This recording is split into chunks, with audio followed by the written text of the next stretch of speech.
നിയമസഭയിലെ പ്രതിപക്ഷത്തിൻ്റെ പ്രകടനം കണ്ടാൽ ഒരു ചോദ്യം സ്വാഭാവികമായും ഉയരും. പ്രതിപക്ഷത്തിന് എന്തുപറ്റി എന്ന്. സ്വർണ്ണക്കടത്ത് കേസ് ശബരിമലയിലെ, അതിൽ തന്ത്രിക്കുള്ള പങ്ക് ഏതാണ്ട് എല്ലാവർക്കും അറിയാം. തന്ത്രിയാണ് പോറ്റിയെ അവിടെ എത്തിച്ചതെന്നും തന്ത്രിയുടെ സംരക്ഷണത്തിലാണ് ഉണ്ണികൃഷ്ണൻ പോറ്റി അവിടെ ഈ കൊള്ള മുഴുവൻ നടത്തിയത് എന്നും എല്ലാവർക്കും അറിയുന്ന കാര്യം തന്നെയാണ്. ആ തന്ത്രിയെ സംരക്ഷിക്കാനാണ് പ്രതിപക്ഷം ശ്രമിച്ചുകൊണ്ടിരിക്കുന്നത്. അതിൻ്റെ ശ്രമമാണ് ഇന്ന് സഭയിൽ നടന്നത്. പ്രതിപക്ഷ നേതാവിൻ്റെ അഭാവത്തിൽ പ്രശ്നം ഉയർത്തിയത് കെ ബാബുവാണ്, കോൺഗ്രസിൻ്റെ മുതിർന്ന MLA.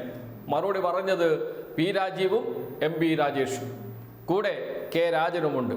മൂന്നുപേരും ഒന്നിച്ചു നിന്ന് പോരാടിയപ്പോൾ നിഷ്പ്രഭമായി പോയി നമ്മുടെ UDF. അതുകൊണ്ടാണ് ചോദിക്കുന്നത് എന്തു പറ്റി ഈ പ്രതിപക്ഷത്തിന് എന്ന്. ആ ദൃശ്യങ്ങൾ കാണാം. സമ്മേളനം ആരംഭിച്ച അന്നു മുതൽ സഭയ്ക്കകത്തും പുറത്തും ശബരിമല സ്വർണ്ണക്കൊള്ളയുമായി ബന്ധപ്പെട്ട് ദേവസ്വം മന്ത്രി രാജിവെക്കണമെന്നും SIT മുഖ്യമന്ത്രിയുടെ ഓഫീസിൻ്റെ അനാവശ്യ സമ്മർദ്ദം അവസാനിപ്പിക്കണമെന്ന് ആവശ്യപ്പെട്ടുകൊണ്ട് ഞങ്ങൾ സഭാ നടപടികളിൽ സഹകരിച്ചിട്ടില്ല.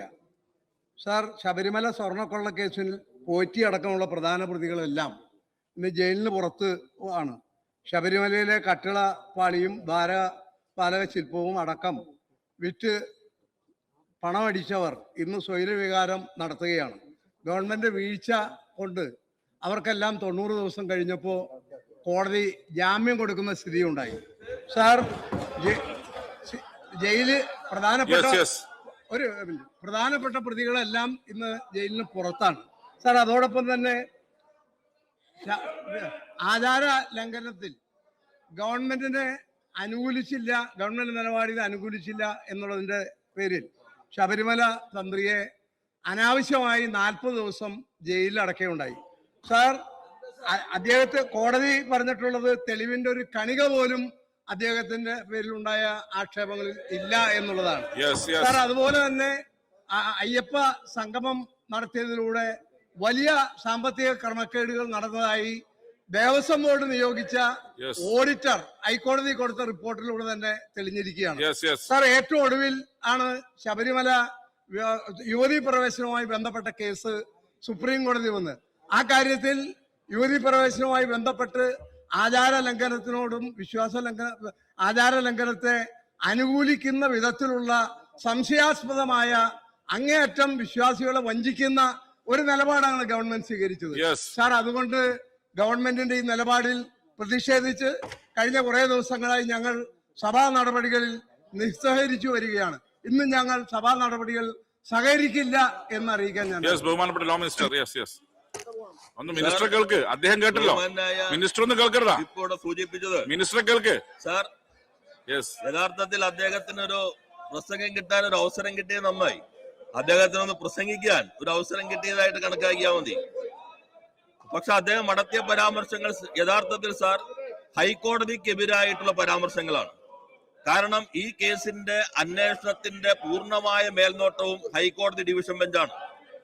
ഹൈക്കോടതി ഡിവിഷൻ ബെഞ്ച് കുറ്റമറ്റ അന്വേഷണമാണെന്നും ശരിയായ ദിശയിലാണെന്നും ഓപ്പൺ കോർട്ടിനകത്തുള്ള ഒബ്സർവേഷന്റെ അല്ല, ഒരു ഓർഡറിനകത്ത് തന്നെ വളരെ വ്യക്തമായി പറഞ്ഞ കാര്യത്തിനകത്ത് ആ അന്വേഷണത്തെയാണ് അദ്ദേഹം ആചാര ലംഘനവും അതുപോലെ ഒരു കുറ്റവും ചെയ്യാത്ത ആള് എന്ന മട്ടിലേക്ക് എത്തിയത്.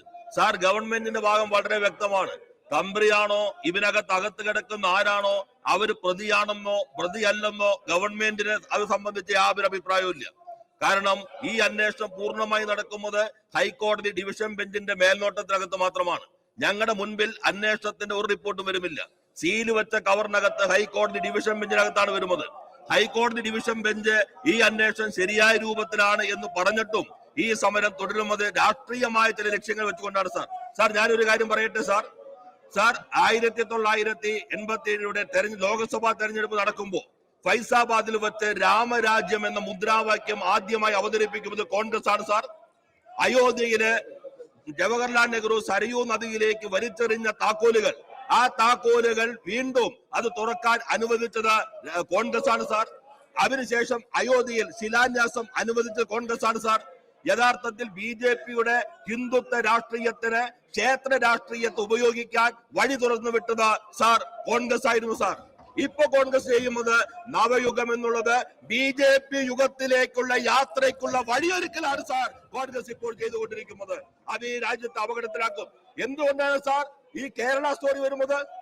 എന്തുകൊണ്ടാണ് സാർ തെലുങ്കാന സ്റ്റോറി ഇല്ലാത്തത്? എന്തുകൊണ്ടാണ് സാർ കർണാടക സ്റ്റോറി ഇല്ലാത്തത്? എന്തുകൊണ്ടാണ് സാർ ഹിമാചൽ പ്രദേശ് സ്റ്റോറി ഇല്ലാത്തത്? എന്തുകൊണ്ടാണ് സാർ കേരള സ്റ്റോറി 1ഉം 2ഉം വരുന്നത്? കാരണം കർണാടക സ്റ്റോറി ഗുജറാത്ത് സ്റ്റോറി തന്നെയാണ് sir. Telangana story UP story തന്നെയാണ് സാർ. കോൺഗ്രസും BJP-യും രണ്ട് പാർട്ടികളുടെ പേരുണ്ടെങ്കിലും ഒരേ രാഷ്ട്രീയത്തെ, ഒരേ പ്രത്യയ ശാസ്ത്രത്തെ പ്രതിനിധാനം ചെയ്യുന്നു. ആ അപകടം മതനിരപേക്ഷ കേരളത്തിന് അങ്ങേയറ്റം അപകടകരമാണ് എന്ന് തിരിച്ചറിയാൻ തയ്യാറാകണം. അതുകൊണ്ട് അദ്ദേഹം നടത്തിയ പരാമർശങ്ങൾ ഹൈക്കോടതിക്കെതിരാണ്. അത് രേഖകളും ഇന്ന് നീക്കം ചെയ്യണമെന്ന് ഞാൻ ആവശ്യപ്പെടുന്നു. പാർലമെന്ററി മിനിസ്റ്റർ സർ, ശബരിമലയിൽ സ്വർണം കട്ട മുഴുവൻ ആളുകളും നിയമത്തിന്റെ മുമ്പിൽ വരണമെന്നതാണ് സർക്കാരിന്റെ നിലപാട്. ആ നിലപാട് ആവർത്തിച്ച് ബഹുമാനപ്പെട്ട മുഖ്യമന്ത്രി ഉൾപ്പെടെയുള്ള ആളുകൾ സഭയിലും സഭയ്ക്ക് പുറത്തും വ്യക്തമാക്കിയിട്ടുള്ളതാണ് എത്രയോ തവണ. എന്താണ് സാർ പ്രതിപക്ഷത്തിന്റെ നിലപാട്? തന്ത്രിയെ ഒഴിവാക്കണം എന്നതാണ് പ്രതിപക്ഷത്തിന്റെ നിലപാട്. സാർ, തന്ത്രിക്ക് ശബരിമലയിലെ സ്വർണ്ണക്കേസ് കൊള്ളക്കേസിലെ പ്രതികളിൽ ഒരാളായ തന്ത്രിക്ക് എന്ത് വിശേഷമാണുള്ളത് സാർ? പ്രതിയാണ് എന്ന മറ്റെല്ലാ പ്രതിയെയും പോലുള്ള അവകാശമേ തന്ത്രിക്കുമുള്ളൂ. തന്ത്രിക്ക് എന്ത് പ്രത്യേക അവകാശമാണുള്ളത് സാർ? തന്ത്രിക്ക് 2 വക്കീലന്മാർ പുറത്തുണ്ട്. സഭയ്ക്ക് പുറത്ത് 2 വക്കീലന്മാരുണ്ട്. BJP-യും ഉണ്ട്, UDF-ഉം ഉണ്ട്. സഭയ്ക്കകത്ത് BJP ഇല്ലാത്തത് കൊണ്ട് ആ BJP-ക്ക് വേണ്ടി കൂടിയുള്ള വക്കാലത്ത്, തന്ത്രിയുടെ വക്കാലത്ത് പ്രതിപക്ഷം ഏറ്റെടുത്തിരിക്കുകയാണ്, UDF ഏറ്റെടുത്തിരിക്കുകയാണ്. സാർ, വീണ്ടും തന്ത്രിയെ മുൻനിർത്തി തെരുവിലിറങ്ങാൻ ഉള്ള ഒരു സുവർണാവസരമാണ് അവർ പ്രതീക്ഷിക്കുന്നത്. ഇന്നലെയാണ് ശ്രീധരൻപിള്ള വെളിപ്പെടുത്തിയത് തന്റെ ഉപദേശപ്രകാരമാണ് തന്ത്രി പ്രവർത്തിച്ചത് എന്ന്. ഇന്നലെ അദ്ദേഹം വെളിപ്പെടുത്തിയപ്പോഴല്ലേ നമുക്ക് എല്ലാവർക്കും അറിയുന്നത്. സാർ, അന്ന് ആ സുവർണാവസരം ഒരുമിച്ച് മുതലെടുത്തവരാണിവർ. സാർ, അന്ന് കൊടി മടക്കി അവരുടെ പിന്നാലെ പോകാൻ ആഹ്വാനം ചെയ്തത് ഇവരുടെ KPCC പ്രസിഡന്റാണ്. സാർ, മുസ്ലിം ലീഗ് നാരങ്ങ വെള്ളം കലക്കി കാത്തിരിക്കുകയാണ് സാർ BJP-ക്കാർക്കൊന്ന് വെള്ളം കലക്കി കൊടുക്കാൻ. ഒരു നാണവുമില്ലാതെ, ക്ഷമിക്കണം സാർ, ഞാൻ ആ വാക്ക് പിൻവലിച്ചു, ലജ്ജയുമില്ലാതെ, ഒരു ലജ്ജയുമില്ലാതെ BJP-ക്ക് നാരങ്ങ വെള്ളം കലക്കി കൊടുത്തവരാണ് സാർ ലീഗുകാർ. അവർ വീണ്ടും നാരങ്ങ വെള്ളം കലക്കി വെച്ച് അവിടെ പുറത്ത് കാത്തിരിക്കുകയാണ്. സാർ, ഇന്ന് വന്ന വാർത്തയുണ്ട്.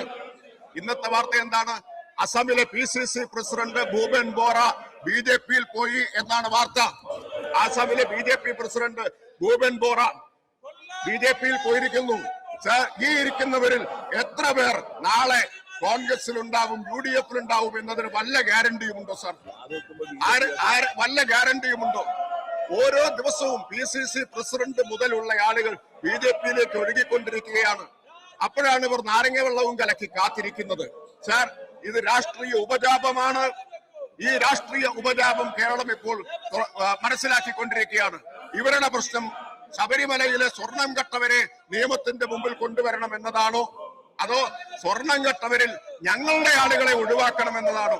വാജിവാഹനം ഉൾപ്പെടെയുള്ളവരിൽ നടന്ന ക്രമക്കേട്, ആ ക്രമക്കേടിലും കൊള്ളയിലും UDF-ന്റെ ഭരണസമിതിക്ക് പങ്കുണ്ട് എന്ന കാര്യം ഞാൻ നേരത്തെ ഈ സഭയിൽ പറഞ്ഞു. ഇഹലോകത്തും പരലോകത്തുമുള്ള ആളുകൾക്ക് പങ്കുണ്ട് എന്ന കാര്യം ഇപ്പോൾ പുറത്തു വന്നുകൊണ്ടിരിക്കുകയാണ്. കോൺഗ്രസുകാരായ UDF-കാരായിട്ടുള്ള ആളുകൾക്ക്. അതാണിപ്പോ നിങ്ങൾ തന്ത്രിക്ക് വേണ്ടി രംഗത്ത് വരാൻ കാരണം. നിങ്ങളും BJP-യും തന്ത്രിയെ മുൻനിർത്തി ഒരുമിച്ച് നിൽക്കുകയാണ്. നിങ്ങൾക്ക് ഇതൊക്കെ ആവാമെങ്കിൽ ഞങ്ങൾ സഭയുടെ അവകാശം ഞങ്ങൾ സഭയുടെ അവകാശം